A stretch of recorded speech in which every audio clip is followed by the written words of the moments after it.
Hello, this is regular guy Steve here. I'm going to talk a little bit today about going from a Hemi Challenger with a big old V8 and Ram 3500 daily driver with a 6.7 Cummins diesel to a fully electric Chevy Bolt.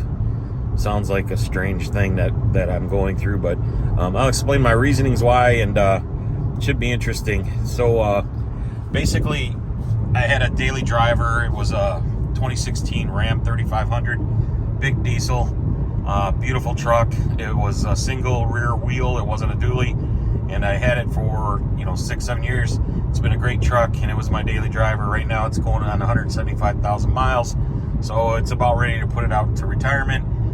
I've been detailing it. I'm gonna stick it in the garage and pull it out for special occasions like hauling a camper or hauling stuff. I got a myriad of trailers and stuff. So that truck's going into semi-retirement, so I needed a car. And so I looked around. I was looking at different options, and I ended up with a Bolt, a fully electric Bolt, and I'll explain why. So there was lots of options. First I'm like, hey, I'm gonna buy a tough guy car. I'm gonna get a Hellcat or a Jailbreak or something. And the more I thought about it, I needed a daily driver. I didn't need something like that. So those kind of went out of the question. And then I thought about maybe a Honda just to commute back and forth to work. Some of those are nice, but it's kind of vanilla. I was like, maybe something a little different. And then my nephew's told me a little bit about these electric cars. He's got a Bolt and he likes it a lot. And my other nephew said it was pretty quick, and I'm like, oh, that's interesting. So I started focusing on the electric car to see if it would fit my needs. So I kind of analyzed things. That's kind of what I do for a living. So one of the things I came up with was, let's try to figure out the reasons why I would like or not like a Chevy Bolt. So that's kind of what I did. So basically, I thought about it. I'm like, what are the barriers to jumping into this car? I don't know why this thing's so fuzzy. I don't know. What are the barriers to jumping in this car? Well, the first thing I would want out of the car is that I want it to be less expensive than driving the big rig around. And that certainly was a priority.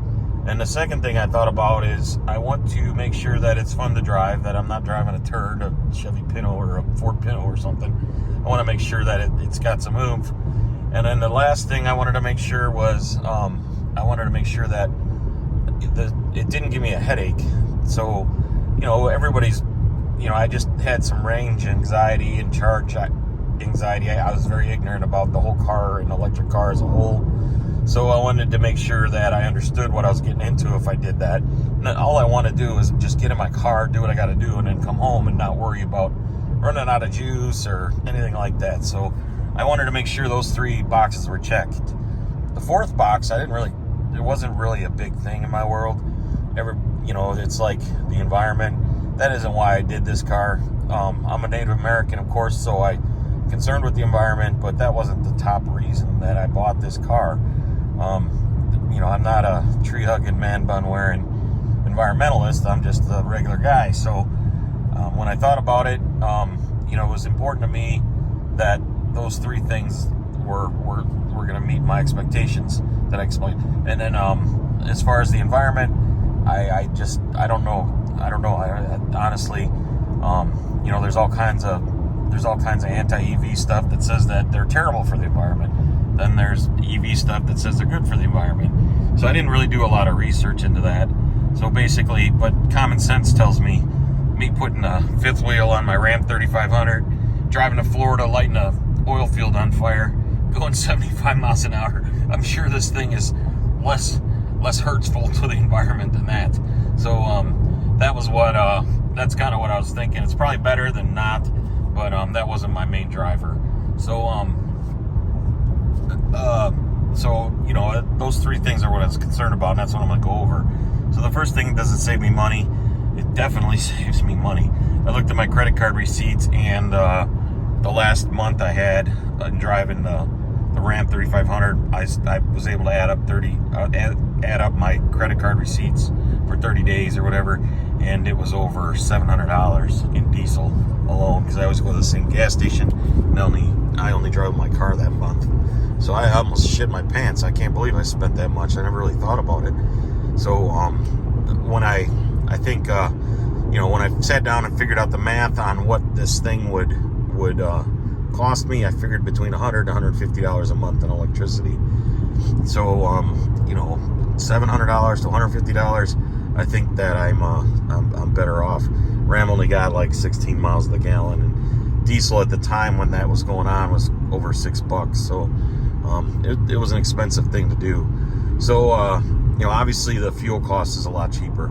So then the next thing I looked at was maintenance. So I looked online and found the manual for this car, and basically it just said that I had to change the wheels. I had to rotate the tires 7,500 miles, and then I had to change the cabin air filter. I think I've done one of those before somewhere. And the other thing was to change the windshield wiper blades. So there really wasn't any maintenance, which surprised me. I thought, I don't know. I thought there'd be more to it. You got to grease something, or maybe you got to take the dealer and he's got to clean off your battery connectors or something. I don't know. It was just something that I thought would be maintenance, but no maintenance. So there we go. It's very, very cheap to maintain. The truck, on the other hand, 2 diesel fuel filters, and I always used OEM parts on that Ram. And then the oil change was an OEM Mopar filter along with 12 quarts of Rotella. So it was quite a expense to change that. When I took it to the dealer, it was north of $700 to do everything. And when I did it at home, it was north of $200. So, but then I have to carve out time to do it. So if I had time to do it, I would do it. If I didn't have time, then I would take it to the dealer and have all that stuff done. Plus I put brakes on it. That was about $1,100 with a caliper and all OEM stuff. And I put some kind of EGR stuff on there. That was like $500. So I mean, the thing and the tires were like $1,500, and I went through, this is the 3rd set, and they're about done. So the thing is that the truck was expensive to maintain. It was expensive to drive, and it was and it bounced me around a lot, one of the things. But anyways, I love that truck though. It was just harsh riding, and I was pretty happy whenever I thought about getting another car, just so that I wasn't getting bounced around so much, because heavy duty suspension and heavy duty tires, I don't know what ply they are, 6 plies or whatever, I don't know. The truck was just a very rough riding truck, just because it was made to haul, not drive around. So anyways, it was cheaper. The car was cheaper than the truck. So, and I found that to be true. And since I bought the car, I got 3,700 miles on it almost. And now I haven't paid that much in electricity, probably 150 to 200. And if I would have had to pay the diesel cost for that, that'd be north of $1,000 at $4.50 a gallon or whatever it is right now. So this car is definitely saving me money in that respect. Excuse me. So the next thing that I wanted to compare it to was, is it a car that I would enjoy to drive? There's poor guy's broke down. So is it a car that I'm going to be enjoying? Am I going to enjoy to drive? And so what I found out was it is. After 3,700 miles, it is. Even before, it's like, I went to find out whether it was before I bought it. I did research online, joined groups on Facebook and all kinds of stuff. Talked to my nephew. He owns one. He's the smartest kid I know. Talked to my other nephew who actually drove it. And he's like me. He likes motorcycles and that sort of thing. So he said it was fun to drive. So to me, it piques my interest. I want to check it out. Because is it going to be fun for me to drive? Well, I've always had kind of performance cars. I had, the 2011 Jetta TDI. That was a quick car, and it was fun to drive with a 6-speed. I've had a couple BMWs with manual transmissions that were very quick. I've had, I ride motorcycles. I'm more into sport touring lately. I've had some really fast motorcycles, and motorcycles in general are pretty quick. I got a real nice BMW right now that's pretty quick. So I've always been into performance, and I grew up in the 80s. That's when I got my license, and so back then it was all about hot rods and all going fast and everything. So You know, I wanted to get a car that I would enjoy driving. I didn't want to get in some kind of Chevy Chevette that 0 to 60 is like 12 seconds or something. You know, I wanted to get in something that zips along, because then I would be satisfied as a daily driver. And, you know, and it had to handle ride, and it had to not ride nice, and it had to have some good options. So I think that's what I was concerned with, was those things. So when I was able to check out the car, I liked it a lot. There was one down in Abilene. You know, I wanted to test drive one, and there was none in the whole United States. And somehow I got up early one day during the week, and I looked online, and there was one in stock at this place down in Abilene. That's a couple hours from me. So I'm like, well, I'm gonna go drive it around just to see what it's like. And I got there, and the guy's like, "Oh man, people are all over the country are calling me to buy this car." So I'm like, well, let's go take a test drive. I might sell it today. So I'm like, so we went out, and we zipped along, and right away I could tell there was a lot more torque, and the thing was pretty quick. It was a lot more torque than my Jetta TDI, which that thing was really quick for a little bitty car. It was a turbo diesel. It really moved. But you know, this car was even faster than that, it seemed. And it was faster than the Challenger RT that I rented, because I had rented a Challenger RT for about a month and a half while my truck was in the shop. And you know, it had a Hemi V8 in it, and so, you know, that was my daily driver for a month and a half, put a couple thousand miles on that. So it seemed just as fast or faster, but you know, I imagine the Hemi Challenger is a little bit faster in the 0 to 60. But this car would give it a pretty good race, and I couldn't tell the difference between the two whenever I accelerated hard. And you know, and same thing with the Hemi Challenger. You know, if I had a stopwatch and I was drag racing the guy or something, I'd be able to tell the difference. But just driving the car, you couldn't tell the difference between this car and that car at 0 to 60. So, you know, that was acceptable to me.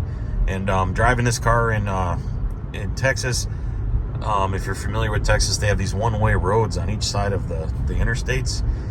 They're kind of goofy, but you merge onto them. And I remember that I was merging onto that road, and there was a car coming, so I floored it, and the tires just squawked. And then the car just went like hell and was pulling, and there was all this torque steer through the steering wheel, and I had to grab it with both hands, and it was just controlled chaos is what it was. I was amazed. And so right there I was like, dang, this car's quick. And strong little guy, you know, and it's accelerating, and it's not going through gears or anything. It's just one gear, and it just goes like hell. So right there, I was kind of convinced that this was probably a pretty good car. So from that point on, I'm like, okay, it's gonna satisfy my fun to drive box that I need checked. Obviously, it's not a Hellcat, or it's not a jailbreak or some insane internal combustion engine car, but you know, just for goofing around and driving around, this car's got some balls to it. I was like, wow, this is a little angry little car. So everything's cool. So that checks the performance box out. So the next box I was concerned with is a little more complicated. It has to do with whether or not this thing's going to give me what I need as far as convenience. So I didn't know anything about these charging. I didn't know fast charger from a level 1 charger to, you know, I didn't know any of that. I was very ignorant. I didn't know anything about these cars. So I joined all these Facebook groups, and I talked to my nephew, and I did research online just to learn what all this charging business was about. Because what I didn't want to happen is I didn't want to have to wait for my car to charge to do whatever I needed to do. I mean, when I got to do something, I got to do something, you know, and it's like, I don't want to dink around with no car charging. And that was what my concern was, is that somehow this wasn't going to give me what I needed with respect to charging. And that's what I needed to find out. So doing research, the first thing I thought about was maybe, hey, I need a way to charge it. How do you even charge these things? So basically I looked online, and I learned that there was three types of chargers: a level 1, a level 2, and a level 3. A level 1's just an outlet on your wall, just like you plug a lamp into. Now, that'll do in a pinch, but it's going to take a while. So I think when I read about it, I think it was like 4 miles in 1 hour the car would charge. So that's really, that works in only very small amount of situations, but it could be useful. The second thing was the level 2 chargers, and that's what's in everybody's home when they talk about home chargers. And what those are these plug-in things. And what I learned was it's an RV plug. It's a 50 amp RV plug. So hey, I got one of those at home, so I knew I could charge at home. So now I knew I could commute to work and come back without any kind of issue and charge at home. So that was cool. That kind of helped me there. But and then I researched it further, and the Bolts had a program where you could actually get a free charger installed at your house. So Chevy is smart because they're trying to remove the barriers for people to buy these cars. So one of the barriers was, hey, I don't have a charger at my house. I don't even know how I'm going to deal with this. Well, don't worry, we got you covered. We'll put one in for you. Don't worry. And so that's kind of their thought process. So sure enough, I went with their program. I mean, jumping ahead, I went with their program, and I put the charger in my house, and they paid $1,000 of it. Even though I had one, I wanted one in my garage, all the way on the other side of the garage, because that's where I want to move my camper to. Because on that side of the garage, I can plug in and I can get water and sewer hooked up. So I didn't do it before because the cost of the wire running it all the way over there was too expensive. So now Chevy was going to pay for it. So I put it all the way on the other side of the house and garage so that I can hook up my camper over there. And that way it's close to the sewer clean out, and I can dump my sewer so that when people come over and stay in our camper, they're okay to use the restroom in there. I think that was kind of a nice thing. So and I now can charge my car inside the garage. So that worked out really well. So I got a quote from these guys up in Oklahoma City. They came down, looked at it. I had to send them a shitload of pictures, and then they gave me a quote like $1,500 to put this thing in. I'm like, ugh, I could probably get a local guy in for $800. But this was the group they partnered with in Oklahoma City, and I knew that I would have to pay the difference. So the difference was like $500, and I was all good with that. And they did a great job installing this charger.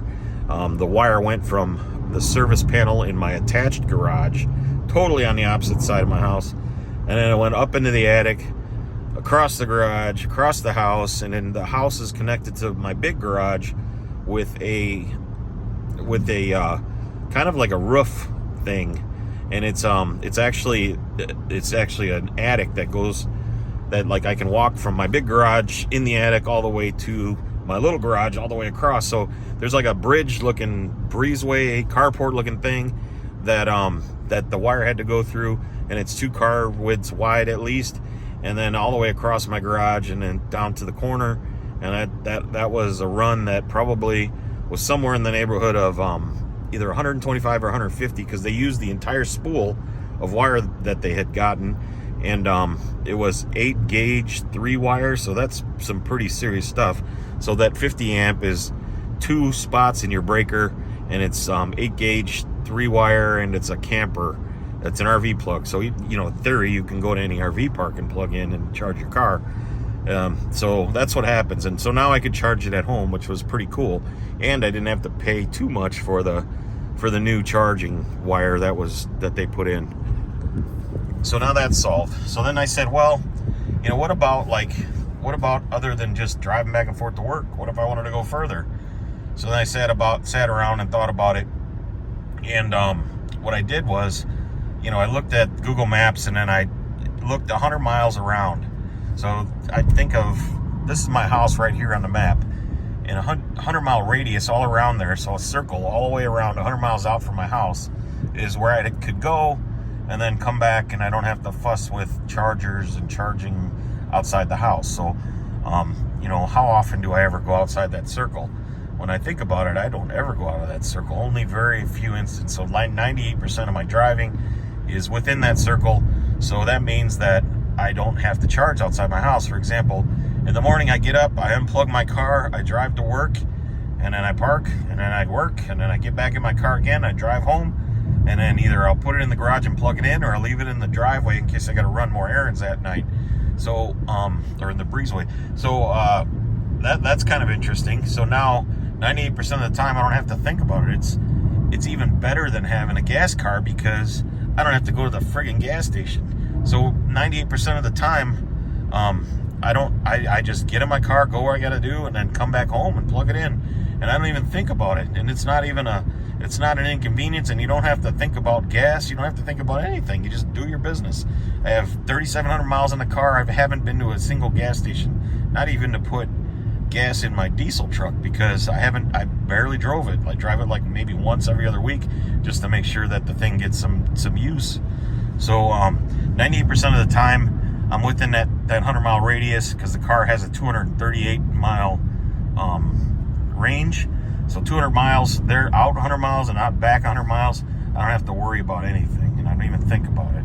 So that all of a sudden my range anxiety is starting to dissipate. It's like, whoa, that's pretty cool. So, but then I was like, well, what if I wanted to go further even out than that? So all of a sudden I started thinking about it, and I downloaded apps, and after looking at all my options with regard to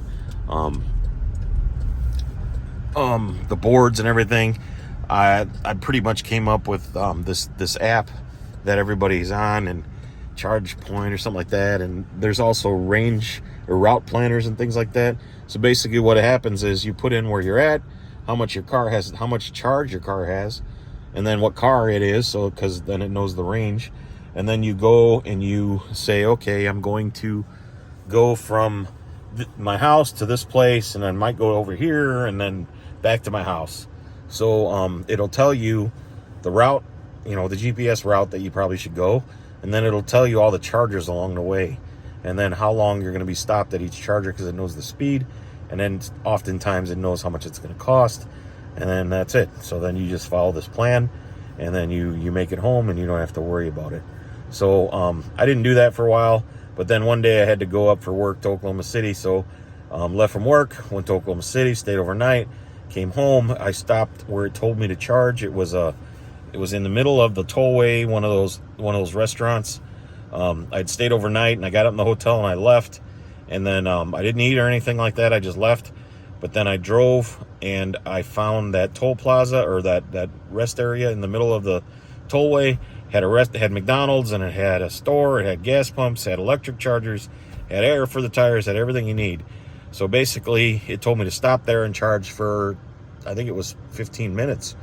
So I plugged it in, went into McDonald's, got a cup of coffee and a biscuit, and I sat there and I ate, and then went to the bathroom, and then came back out, and it was like more like 35 minutes had passed by. So I charged more than I needed to. So I got in my car, and I was able to drive to work and then back home, and then life was good. So, and then I start the next day, plug it in, start the next day, and then do it all over again. So that was kind of cool. So trip out, a long distance trip like that wasn't a big deal. And so my range anxiety was going away. I was getting more used to this thing. As I go along, I'm learning more and more stuff. So I'm like, well, I have to take a flight to, I had to take a flight to Dallas Fort Worth, and so I could take my truck, or I could take the electric car. So I looked at the range planner, and the electric car told me to basically go to Dallas Fort Worth Airport, and then showed me all the charging spots, and everything was good. So it was a little bit more complicated, because that morning I woke up and I hadn't been charging my car to 100%. Just, I don't know why, just because I didn't want to. They say that you can go to 80%. It's easier on the battery. I don't know. So I've been charging my car to 80% at night.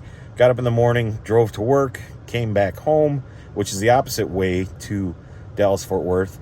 Then I had to run errands, take the dog to the kennel and all that stuff. So that was about a couple hours of just running around. The kennel's 25 miles from my house. So just running around, running errands, and then come back to the house. I plugged it in because I knew I was going to be there for a bit. So I took a shower, and then I ate. I didn't eat. I took a shower. I got packed up, and then I loaded up the car, and then I got the hell out of there for Dallas. So, but my car was a little bit low because I had done all this driving to work and running around. It was probably a little bit less than half. So I knew I didn't have enough to get to Dallas Fort Worth. So I had plugged it in the range thing, and it told me to stop at another one of those toll plaza things. And I went inside the place, and I was hungry. So I plugged the car in, I went inside the building, and I ate a barbecue dinner, real nice. Went to the bathroom again, and then came out to my car. and then I had enough range to make it to Dallas-Fort Worth. That was about a 35-minute ordeal, but I had to do that stuff anyways. I had to eat dinner and had to go to the bathroom, and so once I did all that, I got in the car and I took off, and here I was. So that was kind of cool. That worked out pretty good. So another interesting thing was when I looked at the range or the route planner, there was a charger right behind the hotel. I didn't really need to charge, but I figured since I was there for a few hours, I might as well. So I plugged it into the range, or it was the hotel next to me. I plugged the car into it, and then downloaded the app, turned on the charger, but it wasn't a DC fast charger. It was a charger similar to what I have at home, a level 2. And then I just went to sleep for 3 hours, woke up, and I picked up maybe 40, 50 miles, I don't know. So it was pretty cool, and everything was good. I woke up the next day, went to the airport, and flew out of Dallas-Fort Worth, and then left my car in the terminal parking. Was gone for 5 days, came back. Now I have to get to work the next day. It was a very early flight, so I landed in Dallas-Fort Worth about 8:30. And so by the time I got to my car, it was like 8:45, and I got in, and it looked like I needed a charge. I did the route planner while I was sitting on the runway or the tarmac waiting to deplane. So I checked the route planner there. Said there was chargers at the airport, but I didn't want to do it there because I found one that was only maybe a half mile off my route on the way home, and it was a DC fast charger, and I figured it wouldn't be too bad to go there, and I knew where it was. I knew I can get something to eat there. So I drove there about a half hour, went to charge the car, plugged it in. I had to download another app because I'd never used this before, and then plugged it in and started it, and lo and behold, it was free. So I didn't have to pay for that charger. So I left it charged in, and I needed to go to the bathroom for one thing. It was morning constitution, and so I went to the bathroom. I changed because I was going to work right away, and then from work, once I changed, I went and got a sandwich at Buc-ee's, and I made it back to the car. All that took about 45 minutes, and the car had stopped charging at 30 because that was what it granted me, 30 minutes of free charging. So I got back in the car, and that gave me enough to get home. So get to work. So then basically got in my car, went to work, and made it home, and everything was good. It was kind of like the car was waiting for me because it did 30 minutes of charging instead of me waiting for the car. So it took me 45 minutes, but the car was done charging in 30, so it wasn't a big deal to me. So and then kind of an interesting thing was, I didn't realize it, but there was these charging stations at the airport where you could park and leave your car there while you were gone, and it wasn't a fast charge. It was just like a wall outlet. So you could charge your car into the wall outlet, then get on the airplane and go do what you got to do, come back, and then by the time you get back, it was 5 days for me. So it would have been fully charged in a couple days, and I didn't even need to make that stop to charge. I needed to stop anyways to change and eat and poop. So but had I known those charging spots were there, I would have used that instead of the other one, but I didn't know it was there. But as I said, you learn as you go, and it's very interesting as you drive this thing more and more. This sort of stuff is more understandable. So that was my trip to Dallas-Fort Worth. What I learned was it just takes a little bit more planning, and the car, instead of just sitting there doing nothing, like if I would have went to change in the bathroom, my truck would have been sitting there doing nothing. But since I needed to charge, instead of that, I just charged it. It was sitting there charging while I was doing these other things. And that's what I'm learning, is that you combine what you normally do. Instead of just letting your car sit there do nothing, you let your car charge. And so that's how you kind of think about things, and you multitask, and you make sure that all this stuff gets done. It just takes more thinking and more planning, and then you understand what to do on these longer trips. But my everyday 98% of my driving, I don't even think about it. I just get in my car and I go. My truck normally be sitting at home doing nothing, but my little car is sitting at home charging while I'm eating and sleeping and doing whatever I do at my house. So that's the difference between these cars, is that if it's just not sitting there, it's charging or it's fueling. And the idea of hey, I'm going to be in an inopportune situation with no charge, that I haven't even come close to that. And even if that happens, it comes with, what do you call it, that roadside assistance, and they'll tow you to a charger. But just say I went to a charger and none of them work, I'd be like, oh crap. I would call roadside assistance. They would come and get me and put me into charger place or whatever. So but it's just like run out of gas. But all this stuff being said is like, it works out great for these sort of trips. But what I wouldn't do, I wouldn't go to Florida in this thing, because I don't have that kind of time, because every 200 miles you'd have to stop and charge, and I'm not sure how long it would take on these fast chargers. Maybe an hour at the most, I don't know, to get to the next charger or something like that. I don't know how long it would charge. But that I wouldn't want to waste my time doing that. I'd just as soon take my car anyways. But 98% of my driving is within that circle. The 2% are these little bit longer trips that I can handle. Even if I'm in a super hurry, I could take my truck, I guess. But then these long trips, I only do those a few times a year. But I'm gonna take my truck anyways, because we're probably bringing my camper and the kids and everything else. So the charging is not an issue. I haven't even thought about it. Actually, it's better because I haven't been to a gas station in 2,600 miles. That's probably a little bit under 2 months I've had this car, and not even been to the gas station once. And that's just amazes me, I guess. So the charging thing box is checked.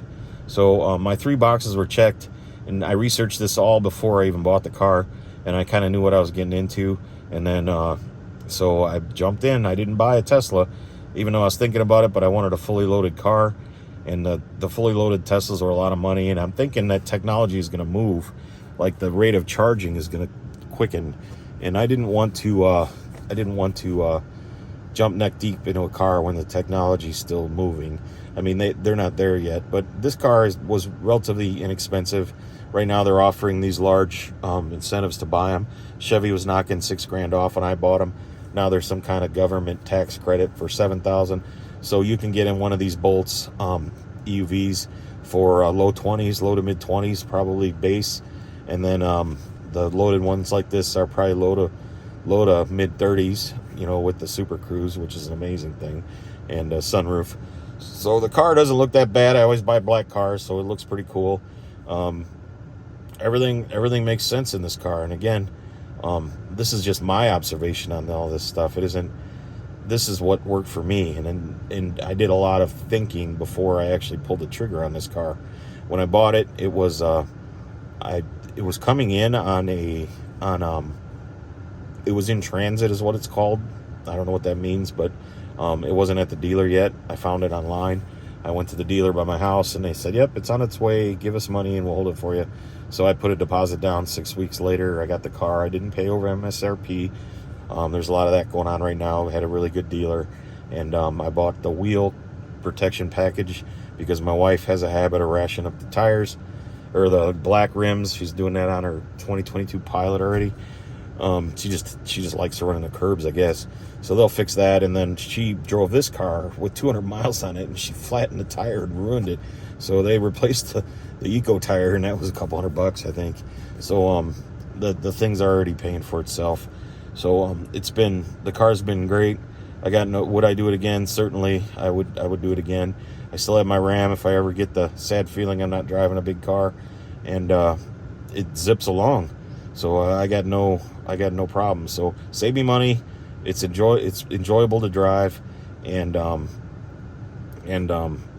range thing isn't a big deal. I don't even think about it. It doesn't hurt my life at all. It doesn't affect my life negatively at all unless I went on a long trip, and I'd take the other car anyways. So that's kind of interesting, and these are my thoughts. Everybody has a different opinion. All my buddies are teasing me, and they're big car guys, and they can't stand these EVs. They think they're the end of the world. I don't know why, but me, I'm open-minded to technology, and I'm open-minded to things. So just getting my research together and making myself comfortable is all I'm worried about. And this thing ended up being okay for me. So life is good with this Chevy Bolt. So if you have any questions, leave them down below, and I'll make sure that I'll answer them the best I can. I just wanted to give my journey on this thing.